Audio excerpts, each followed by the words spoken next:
and welcome to Vox Markets. I am John Hewman, and I'm delighted to be joined again by Mo Khan, Chief Exec of hVIVO. How are you doing, Mo? I'm well. Long time no speak, John. Yeah, indeed, a whole day. What a busy week it's been so far. Today we're going to talk about your trading update, which follows the fantastic news of the 13.1 million contract for influenza B human challenge model. So let's talk about the trading update. Very, very strong. Congratulations on that. Perhaps you could give us an overview of what's in it. No, thank you for that. Those kind words. So a very positive first 6 months of this year. The team has done a tremendous job in delivering these results, so they should be proud of the work they've done to date. So I can say that we expect to recognize revenue of around 27.3 million for the first half of this year. That's a 52% year-on-year increase, so a significant uplift. With regards to EBITDA, we're hitting around 19%. Of course, this will be confirmed during our interim in September, but circa 19% is a pretty good margin to be hitting right now. This is mainly due to enhancing our operations and building on the efficiencies we've put together over the last 12 months or so. We're also doing bigger challenge trials and also running more challenge trials concurrently. Our cash position remains strong. We currently, at the end of June, have around £31.3 million in cash. And this is after handing out a special dividends of around £3 million. So again, we are not only growing in revenue, improving our margins, but actually generating cash. And to top it all, we have a growing order book. So at the end of June, it stands at around £78 million. So yeah, overall, I think across all the financial fundamentals, if you look at them, John, it's a pretty strong first half year update.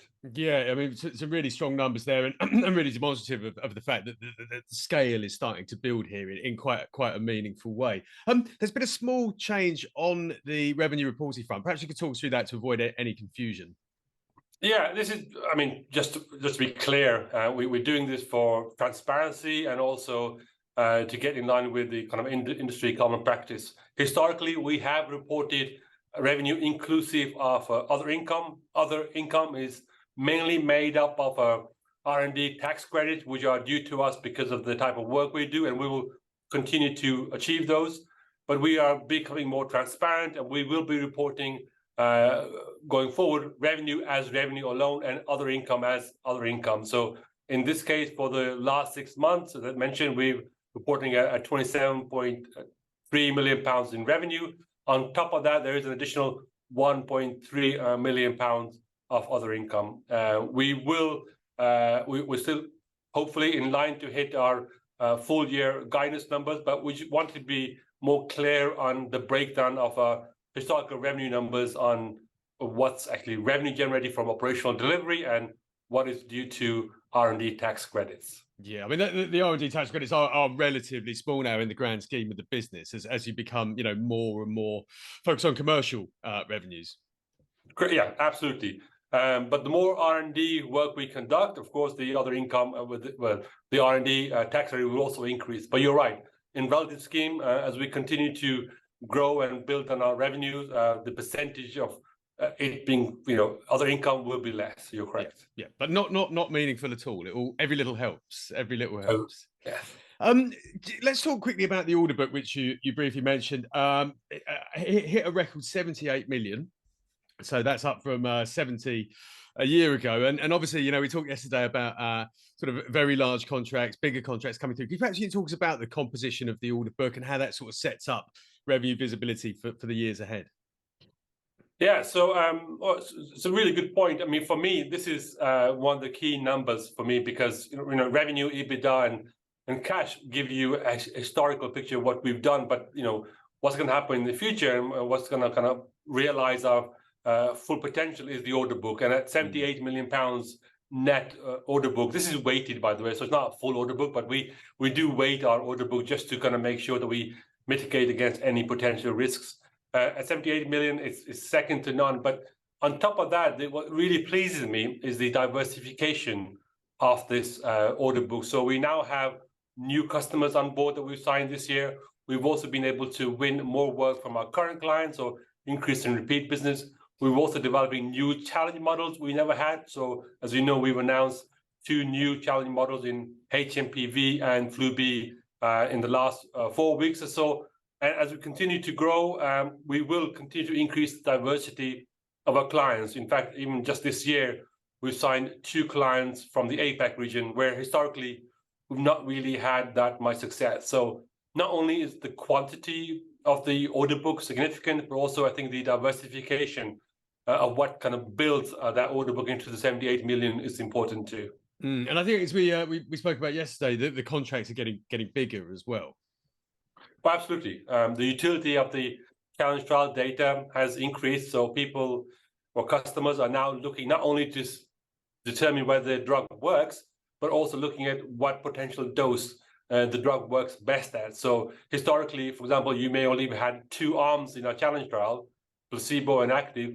Now you're looking at 3 arms where the client is looking to determine whether dose A or dose B would be better against the placebo. So that automatically increases the size of the trial by 50%. So yeah, to your point, the number of trials are increasing and the size of the trial is increasing. And the size and the contract value is mainly driven by the number of volunteers we need in that trial. One thing that strikes me is that, as this order book grows and the size of the contracts grows, being able to scale up has been incredibly important. But you seem to have done that incredibly effectively. You talk through how you've managed that.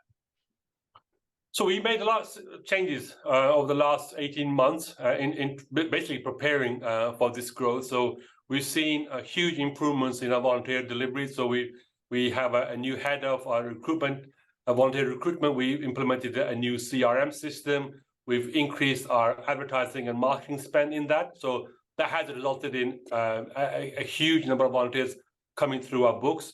We've also been able to increase the capacity. As you know, a couple of years ago, we increased that, and we will continue to monitor that as we go forward.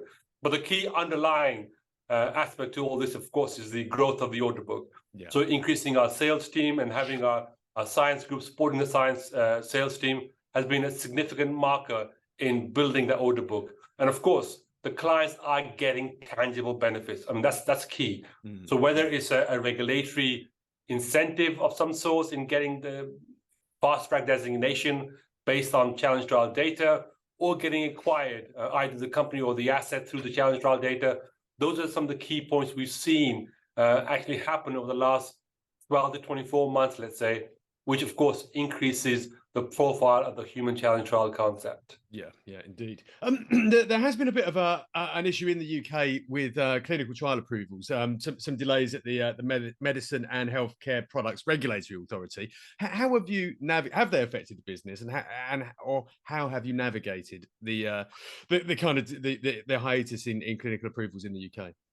Yeah, so the MHRA, the UK regulator, has had huge resource constraints, and it's taking them a lot longer to provide feedback on submissions of protocols and amendments. And that has impacted some of our newer projects, to be honest, because delays are taking longer for us to get those studies started up. But we have worked very closely with the regulator as well as our clients, and we've been able to plan those studies this year. Overall, it's not going to have any material impact on our numbers for this year. We believe that with our risk contingency that was already in place, those mitigation plans have worked really well, and we will be able to deliver our guidance for the full year come December of this year. Yeah, and presumably the increased diversification, around the world helps with this kind of thing as well. Well, it does. The more trials you have running at the same time, the more potential you have in regards to the flexibility and being able to ensure that the quarantine is full. So you're absolutely right. So lots of different viruses, lots of different trials, lots of different clients, all working with us concurrently helps us in making sure that we continue to deliver and prevent the volatility that we may have seen in the past. Yeah, indeed. So it's been a great 6 months. What can we look forward to for the rest of the year? Well, I'm very optimistic, as you probably can tell, very positive for the rest of the year. We achieved a very strong first half. We will be reiterating our guidance, which is £53 million for the full year in revenue, and that's on top of the £2 million in other income we are forecasting at the moment. The increase in the order book, of course, is significant. We have now got 100% contracted work for this year to hit our revenue targets. In fact, we are now going well into the second half of 2024 with the current contracted book.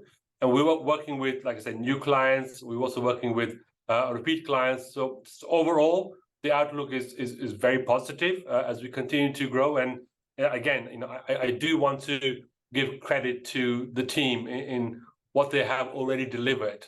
And also they should look, I think, very optimistically going forward.